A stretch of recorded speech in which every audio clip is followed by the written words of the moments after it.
2018 سے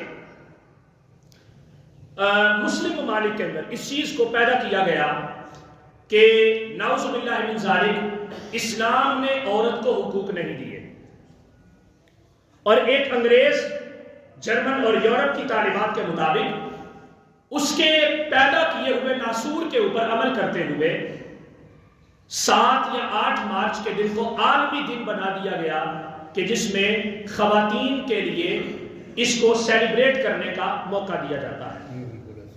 پھر خواتین کیا کرتی ہیں؟ خواتین جو لبرل قسم کی عورتیں ہیں، جو کالج، یونیورسٹیز اور اس طرح کے جو ادارے ہیں ان کے اندر کام کرنے والی ہیں، ان خواتین کو یہ بڑا اس بات کے اندر آ کے نہ تو ایک مطلب کہ جلن سی فیل ہوتی ہے کہ نعوذ باللہ من ذالک ہمارے اوپر مسلم معاشرے کے اندر معاذ اللہ ظلم اور ستم ہو رہا ہے۔ پلے کارڈز اٹھائے جاتے ہیں، لانگ مارچ کیے جاتے ہیں، اور حقوق نسواں کے بل پاس کروائے جاتے ہیں، اور اس کے اوپر بڑے بڑے نازیبا بے حیا قسم کے الفاظ ان کارڈز کے اوپر، اور یہاں تک کہ بے حیائی تو بے حیائی رہ گئی، بڑے سارے کلمات ایسے بھی لکھ کے پیش کیے جاتے ہیں کہ جن کا تعلق کفر کے ساتھ ہوتا ہے، قرآن و سنت کی تعلیمات کے انحراف کے ساتھ جن کا تعلق ہوتا ہے۔ ہر سکول، ہر کالج، ہر اس طرح کے ادارے کے اندر، مدرسے میں ایسا نہیں ہوتا، ہر سکول، کالج اور یونیورسٹی کے اندر اس کو ایک عالمی دن کی شکل دے کے منایا جاتا ہے۔ میرا سب سے پہلا یہ سوال ہے کہ سوشل میڈیا کو پوجنے والوں اور سوشل میڈیا کے پیروکار بننے والوں، مجھے اتنا تو بتا دو کہ اس کو تم جو عالمی دن بنا رہے ہو اور حقوق نسواں کے نام کے اوپر جو تم اس کو استعمال کرنے کی کوشش کر رہے ہو، اس کا اسلام سے کتنا گہرا تعلق ہے؟ کیا ہے یہ؟ کیک بنا کے ان کو کاٹ لینا اور اپنے حقوق کے لیے بے غیرتی کا جو ہے وہ ایک سہارا لیتے ہوئے اپنے آپ کو زمانے کے اندر اس انداز سے پیش کرنا کہ ہم جیسا مظلوم ہے کوئی نہیں ہے۔ یہ تو ساری چیزیں تمہیں یاد آ گئی، تمہیں فلسطین کے اندر کٹتی ہوئی خواتین کے حقوق کیوں نہیں یاد آئے؟ بڑا شور تھا سوشل میڈیا کے اوپر، بڑا شور تھا، ہم ان کی جناب بنائی ہوئی چیزوں کا بائیکاٹ کرتے ہیں، ہم ان کی چیزیں جو ہے وہ بیچیں گے نہیں، کھائیں گے نہیں، استعمال نہیں کریں گے، یہ کریں گے، وہ کریں گے۔ کس کریانے کی دکان سے ان کی پروڈکٹ کو نکالا گیا ہے؟ کوئی بندہ اٹھ کے بتائے۔ اور سوشل میڈیا کے اوپر بڑی کمپین تھی، فلسطین کے لیے یہ کر دو، فلسطین کے لیے وہ کر دو۔ فلسطین کا وہ سب سے خوبصورت علاقہ جس کو غزہ کہا جاتا تھا، کبھی وہ جنت تھا، آج جا کے دیکھ لو جہنم سے بھی زیادہ بدتر بن چکا ہے۔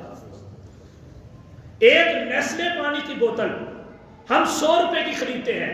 لیبیا کے ایک بچے نے، آپ لوگوں میں سے دیکھا ہوگا کسی نے، لیبیا کے ایک بچے نے ایک ویڈیو بنائی، اس کو ٹویٹر کے اوپر، فیس بک کے اوپر، یوٹیوب کے اوپر، سوشل میڈیا پلیٹ فارمز کے اوپر اس نے نشر کیا، اور اس نے اس کے اندر بتایا ہے کہ تم پیپسی کا جب ایک ٹین پیک خریدتے ہو نا، تو اس کی انکم میں سے یا اس کے پیسے میں سے کتنے % وہ صرف اس لیے استعمال کیا جاتا ہے کہ مسلمانوں کی جو بچے ہیں مسلمانوں کے، ان کے گلے کے رگوں کو کاٹنا ہے، ان کے جسموں کے اندر گولی اتارنی ہے۔ ایک 100 روپے کی نیسلے کی پانی کی بوتل آپ خریدتے ہیں، 50 روپے کی ایک گولی آتی ہے جس کو وہ خرید کے ہمارے مسلمانوں کے سینوں کے اندر اتارتے ہیں۔ کیا حقوق ہیں عورتوں کے؟ صرف عالمی دن ان کا منانا؟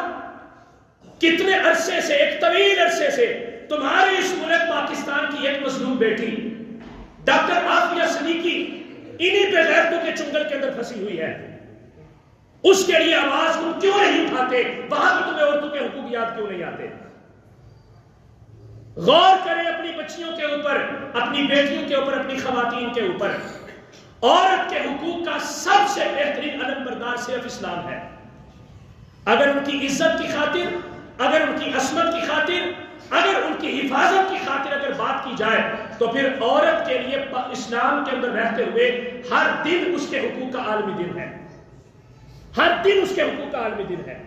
لیکن اگر اس کو ہوس کا نشانہ بنانے کے لیے، اپنی ذاتی غرض کو استعمال کرنے کے لیے، اپنے نفس کی پیاس کو بجھانے کے لیے، اگر عورت کے جسم کو آویزہ کرنے کے لیے، اس کی آواز کو بلند کرنے کے لیے، اور مرد کے اوپر روک ڈال کر معاشرے کو ناسور کے ساتھ تباہ کرنے کے لیے اگر عورت کے لیے کوئی ایک مخصوص عالمی دن منایا جائے تو یہ صرف اور صرف مغرب کی حماقت ہو سکتی ہے، اسلام کا اس کے ساتھ کوئی تعلق نہیں ہے۔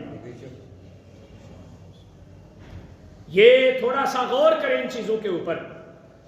ہماری بیٹیاں جو کالج یونیورسٹیز کے اندر پڑھتی ہیں، بڑا بڑا گہرا اثر ان کے اوپر ڈالنے کی کوشش کی جا رہی ہے۔ یہ ساری کی ساری مغربی تہذیب ہے۔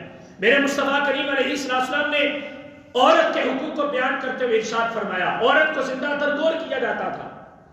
قرآن اس کا واضح طور پہ بیان فرماتا ہے، وَإِذَا بُشِّرَ أَحَدٌ بِالْأُنثىٰ ظَلَّ وَجْهُهُ مُسْوَدًّا وَهُوَ كَظِيمٌ يَتَوَارَىٰ مِنَ الْقَوْمِ مِنْ سُوءِ مَا بُشِّرَ بِهِ۔ اللہ تعالیٰ فرماتا ہے کہ جب بھی کسی عرب کے کسی گھر کے اندر ایک بیٹی پیدا ہوتی تھی، اس کا جو باپ ہوتا تھا اس کا چہرہ غم سے سکڑ جاتا تھا، رنگ سیاہ ہو جاتا تھا، اور کیا کرتا تھا؟ يَتَوَارَىٰ مِنَ الْقَوْمِ، وہ اپنی قوم سے اپنا منہ چھپاتا پھرتا تھا۔ کس لیے؟ من سوء ما بشر بہ، وہ یہ سوچتا تھا کہ میں لوگوں کو جا کے کیا بتاؤں گا کہ میرے گھر میں کون پیدا ہوا ہے۔ میرے مصطفیٰ آئے، حضور علیہ السلام نے اپنے نبی ہونے کا اعلان فرمایا، اور حضور نے سب سے پہلے نمبر پہ یہ بات کہی۔ حضور نے فرمایا، لوگوں سنو، مجھے بھی اللہ نے 4 بیٹیاں دی ہیں، بیٹا میرا بھی کوئی نہیں ہے۔ زینب میری بیٹی، رقیہ میری بیٹی، ام کلثوم میری بیٹی، فاطمہ الزہرا میری دختر انور۔ میرے مصطفیٰ نے فرمایا، لوگوں سنو، رب نے مجھے بیٹیوں کا باپ بنایا ہے، تو جس بندے کو رب نے بیٹی عطا کی، اس نے اس بیٹی کی پرورش کی، اس کو پالا، اس کو جوان کیا، اس کے حقوق پورے کیے، اس کی اچھی تربیت کی، اور عزت کے ساتھ اس کو اس کے گھر والا کیا۔ میرے مصطفیٰ فرماتے ہیں، وہ جنت کے اندر قیامت کے دن میرے ساتھ یوں ہوگا جیسے 2 انگلی آپس میں ملی ہوئی ہے۔ یہ عالمی حقوق نہیں ہے عورتوں کے، وراثت کے حقوق عورت کو اسلام نے دیے۔ تم اگر خود اس کا حق کھا جاؤ تو اس میں اسلام کے کیا قصور ہے؟ اگر باپ اپنی بیٹی کو بیاتے ہوئے 10 لاکھ کا جہیز دے کے یہ بات کہے کہ میں نے اس کی وراثت کا حق ادا کر دیا ہے، تو بھائی وراثت کا تعلق ہی بندے کی موت کے ساتھ ہوتا ہے، تم نے کون سی وراثت کا حق ادا کیا ہے؟ اور دوسرے نمبر پہ سارا حساب نکال کے دیکھو، کیا وراثت میں سے بیٹی کے لیے صرف 10 لاکھ کا جہیز بنتا ہے؟ کیوں اپنے لیے جہنم کو کمانے کی کوشش کر رہے ہو؟ بھائی بہنوں کے حق کھا جائیں، ماں اور باپ مل کے اپنی بیٹیوں کا حق کھا جائیں اور ان کو بیاہ کے کہیں کہ ہم نے ان کے سارے حقوق پورے کر دیے ہیں، تو میرے بھائی اس میں اسلام کا کوئی قصور نہیں ہے۔ کسی ضعیف اور کسی جناب من گھڑت حدیث پاک کے اندر بھی کہیں پر یہ نہیں لکھا ہوا کہ میرے مصطفیٰ نے کہا ہو کہ اپنی بیٹی کو جہیز دینا، کہیں پر بھی نہیں لکھا ہوا۔ یہ باتیں ہمیں کیوں بھول جاتی ہیں؟ ہم کیوں ان چیزوں کا خیال نہیں کرتے؟ یہ بہت بڑی لعنت ہے، یہ بہت بڑا عذاب ہے ہمارے اوپر کہ ہم قرآن اور سنت کی تعلیمات کو چھوڑ کے اپنی ہوائے نفسانی کے قائل ہو جائیں۔ ذرا تھوڑا سا سوچیں ان ساری چیزوں کو۔ تعلیم، علامہ اقبال فرماتے ہیں کہ تعلیم جو ہے اس کو تم نے اپنے ذاتی مفادات کے لیے استعمال نہیں کرنا، اس تعلیم کو تم انہیں استعمال کرنا ہے تو رب کی پہچان کے لیے استعمال کرنا ہے۔ اور مغرب کے لیے علامہ اقبال نے کھلم کھلا یہ بات کہی کہ لوگوں سنو، اپنی امت پر قیاس اقوام مغرب سے نہ کر، خاص ہے ترکیب میں قوم رسول ہاشمی۔ تمہارے لیے اگر نجات کا سبب ہے تو وہ صرف شریعت مصطفیٰ ہے۔ اور جو لوگ کہتے ہیں کہ عورت نے یہ کیا، عورت نے وہ کیا، عورت نے ایسا، کئی لوگ یہ بات کہتے ہیں کہ جی یہ بھی تو دیکھیں نا، ہم نے کہا کہ جی اللہ تعالیٰ نے کسی عورت کو نبی نہیں بنایا، تو وہ کہتے ہیں یہ بھی تو دیکھو نا جی، سارے نبیوں کی مائیں عورتیں تھیں۔ میں نے ماں کا درجہ اس کا انکار نہیں کیا کہ سارے نبیوں کی تربیت ماں نے کی ہے، ہر نبی کی کوئی نہ کوئی ماں تھی، ماں سوائے حضرت آدم علیہ السلام کے، ہر نبی کی کوئی نہ کوئی ماں تھی، لیکن مجھے وہ ماں تو دکھاؤ کہ جس نے نبوت کا درجہ پایا ہو۔ نبوت کا منصب تم کچھ نہیں سمجھتے کہ نبوت کوئی چیز نہیں ہے؟ اتنا ہلکا معاملہ کہ تم یہ سمجھو کہ نبوت شاید کوئی نہیں ہے، معاذ اللہ۔ یہ نبوت جو مرد کے سر کے اوپر اس کا تاج رکھا گیا ہے، یہ مرد کی امامت کا علم بردار ہے۔ الرجال قوامون علی النساء، قرآن پاک میں جہاں پہ عورتوں کے حقوق کو بیان کیا، اس سے پہلے رب نے بتایا کہ مرد کو قوامیت حاصل ہے عورت کے اوپر۔ ہاں صرف یہ ہے کہ اس کے اوپر ظلم نہ کرے، اس کے ساتھ زیادتی نہ کرے۔ اگر گھر میں کچھ بھی ہو جائے، کئی سارے معاملات خراب ہو جائے، تو بہترین طریقے سے خوش اسلوبی کے ساتھ ان کو گزارے، اچھے طریقے سے ان کو نبھائے۔ اگر بن پڑتی ہے تو رکھے، نہیں بن پڑتی تو اگر جدائی بھی کرنی ہے تو اس کا بھی رب نے ایک طریقہ دیا ہے، اگرچہ اسلام کو وہ ناپسند ہے لیکن طریقہ دیا ہے، اس میں بھی زیادتی نہیں ہونی چاہیے۔ ہم ایک تہذیب، افرنگی تہذیب کو ہم اپنے اوپر طاری کر کے تو اس طرح سے اپنے کلچر کو تباہ کر لیں، اپنی تہذیب کو ضائع کر لیں۔ ہمیں کون بندہ کہے گا کہ یہ کدھر کے کلمند لوگ ہیں؟ علامہ اقبال نے کہا سنو، تہذیب فرنگی ہے اگر مرگ عمومت، ہے حضرت انسان کے لیے اس کا ثمر موت۔ اقبال کہتے ہیں اگر یورپی تہذیب نے خاتون کے اندر سے ماں والی خوبیوں کو ختم کر دیا تو پھر مر جانا چاہیے ایسی قوم کو کہ جس کے اندر سے ماں والی خوبیاں ختم ہو جائیں۔ یہ ماں والی خوبیوں سے کیا مراد ہے؟ جس طرح نبیوں کی مائیں تھی، جس طرح نیک لوگوں کی صوفیاء بزرگان دین اور نیک لوگوں کی جو مائیں تھی، حضرت فاطمہ الزہرا رضی اللہ تعالیٰ عنہ والا کردار اپنائے آج کی عورت۔ تہذیب فرنگی ہے اگر مرگ عمومت، اگر ماں کے درجے کو وہ ختم کر دے، ماں کی عزت کو ختم کر دے۔ کون عزت کرتے ہیں آج معاشرے کے اندر ماں کی؟ آنکھیں نکال کے بچے اپنی ماں کو باتیں کرتے ہیں، ماں کے سامنے اکڑتے ہیں، والدین کو برا بھلا کہتے ہیں، والدین کو یہ کہا جاتا ہے اور جی چھوڑے نہیں، آپ کا تجربہ اتنا نہیں ہے، آپ کی تعلیم اتنی نہیں ہے، ہم آپ سے زیادہ پڑھے ہوئے ہیں۔ لعنت ایسی سوچ کے اوپر۔ یہی سوچ مغرب نے پیدا کی ہمارے بچے کے اندر۔ جو میں سمجھتا ہوں وہ آپ نہیں سمجھ سکتے، آپ تو بوڑھے ہو گئے، آپ نے تو اپنی گزار دی، اب ہم نے گزارنی ہے۔ تو اگر یہ سوچ لے کے اگر نکلے گا بچہ تو اس بچے کو پکڑنے کے لیے بڑے بڑے ذلیل قسم کے عقاب کھڑے ہیں اپنے پنجوں میں، اس کو گاڑ کے اس کی بوٹی بوٹی نوچنے کے لیے۔ اپنے بچوں کے اوپر نظر رکھے اچھے طریقے سے۔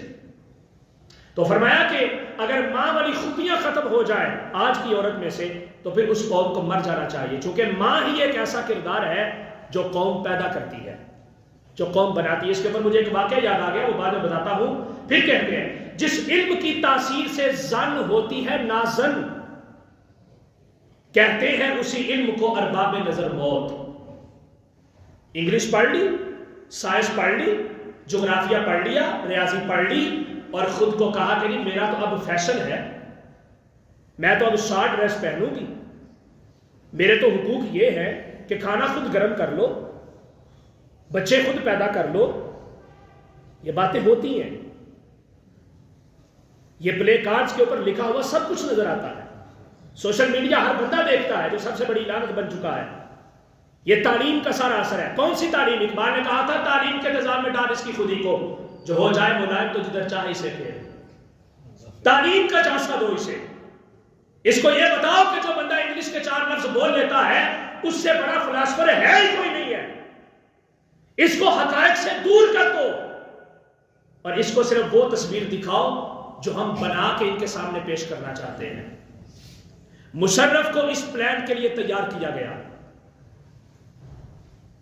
کہ تم مارشاء اللہ لگاؤ، سارے کا سارا ملک اپنے قبضے میں کرو، اور ہر ادارے کے اندر، ہر جگہ کے اندر عورت کو ہر محکمے کے اندر داخل کر کے اس کو اچھی اپروچ کے اوپر پہنچا دو۔ میں بالکل اس بات کا انکاری نہیں ہوں کہ عورت کو پڑھنا نہیں چاہیے یا عورت کو بازار میں نکل کے کام نہیں کرنا چاہیے، لیکن جب مرد موجود ہے تو عورت باہر کیوں نکل رہی ہے؟ عورت کی عزت، حفاظت اور اس کی عصمت کی پاسداری 4 دیواری کے اندر ہے، پردے کی حالت میں ہے۔ لیکن مشرف نے اپنے اس فریضے کو خوب سر انجام دیا اور آخر کار مغرب اپنے اس نازیبا کام کے اندر کامیاب ہو گیا، اور اس نے اس امت کے اندر وہ خنجر گھونپا کہ جس کی تکلیف صبح قیامت تک اس کے اندر سے نہیں نکل سکتی۔ کلپتے رہیں گے لوگ، پیٹتے رہیں گے ممبروں کے اوپر بیٹھ کے سارے مولوی، لیکن لوگ یہی کہیں گے کہ یہ تو بے وقوف والی باتیں کرتے ہیں، یہ تو دقیانوسی باتیں کرتے ہیں، یہ تو پرانے زمانوں کی باتیں کرتے ہیں۔ کہو پرانے زمانوں کی باتیں، تمہاری کسی بچی کی عورت، کسی بچی کی عزت محفوظ نہیں رہ سکے گی اس چیز سے، یہ یاد رکھیے گا۔ آپ کے گھروں کے اندر مغرب داخل ہو چکا ہے، گھروں کے اندر، اور رگ رگ کے اندر بس چکا ہے۔ تو اقبال نے کہا جس علم کی تاثیر سے زن ہوتی ہے نازن، ناز نخرے دکھانے لگتی ہے عورت، جس علم کی تاثیر کی وجہ سے کہتے ہیں اسی علم کو ارباب نظر موت۔ پھر کہا بیگانہ رہے دین سے اگر مدرسہ زن، ہے اس کو محبت کے لیے علم و ہنر موت۔ جس ادارے کے اندر عورت پڑھ رہی ہے اگر وہاں پہ دین کی تعلیمات نہیں ہے نا، تو پھر اس کا جو بھی کام ہے، جو کچھ بھی سیکھ کے جس قسم کی ڈگری لے کے وہ باہر نکلے گی نا، وہ تمہارے لیے گلے کا پھندا بن جائے گا۔ پھر تم اس کو اپنے آپ سے دور نہیں کر سکو گے اور اپنے آپ کو اس آگ سے بچا نہیں سکو گے۔ آخری بات عرض کرتا ہوں، انڈیا کے اندر ایک کانفرنس ہوئی تو ایک خاتون جو مسلمان تھی، بلکہ خاتون تقریر کر رہی تھی خواتین کی عزت و عظمت کے اوپر، ماؤں کی شان کے اوپر، تو ایک ہندوستانی لڑکی تھی وہ مجمع کے اندر کھڑی ہوئی، اس نے کہا کہ تمہارے اندر ہی تو فاطمہ الزہرا بھی پیدا ہوئی تھی نا، اس کے بیٹے نے تو اسلام کو بچانے کے لیے اپنے آپ کو قربان کر دیا تھا، جس کو حسین کہتے ہیں، 72 کا پورے کا پورا اپنا قبیلہ قافلہ سب کچھ لٹا دیا تھا، تو آج تمہارے اندر حسین کیوں نہیں پیدا ہوتا؟ جس کلمے کو وہ پڑھتے تھے تمہارے بچے بھی وہی کلمہ پڑھتے ہیں، جس تعلیم کے علمبردار وہ تھے اسی قرآن کے علمبردار تمہارے بچے بھی ہیں، لیکن آج مسلمان کیوں پیدا نہیں ہوتا؟ تو اس مسلمان عورت نے افسوس کا اظہار کرتے ہوئے یہ بات کی تھی کہ ہمارے معاشرے نے فاطمہ جیسی بیٹیاں پیدا کرنے بھی بند کر دی ہیں۔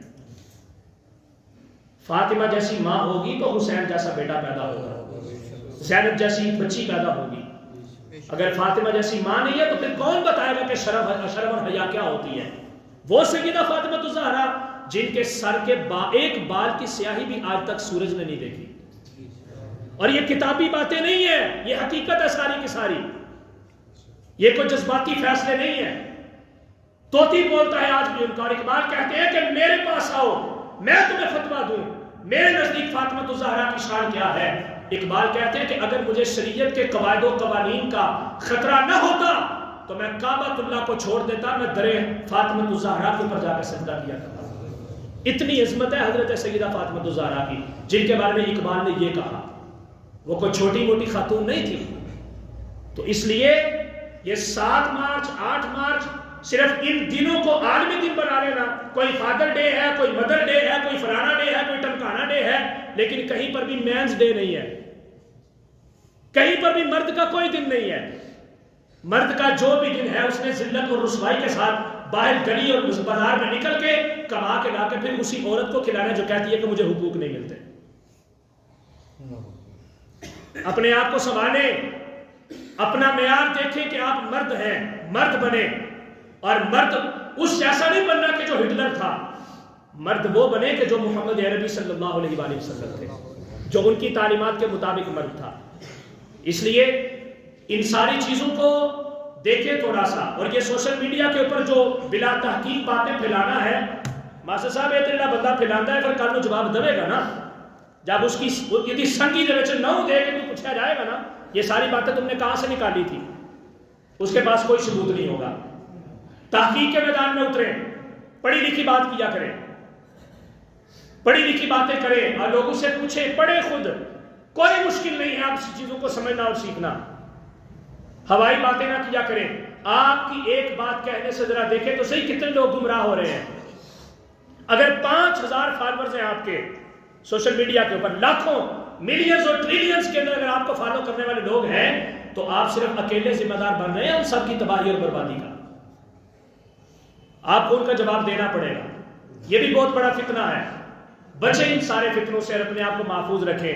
اللہ رب العزت ہمیں عمل کی توفیق عطا فرمائے۔ آنکھیں کھولیں اپنی اور سو کے اپنا وقت نہ گزاریں، اپنی حقیقت کو پہچانیں کہ ہماری شان اور شوکت، ہمارا وقار اور ہماری عظمت کیا ہے۔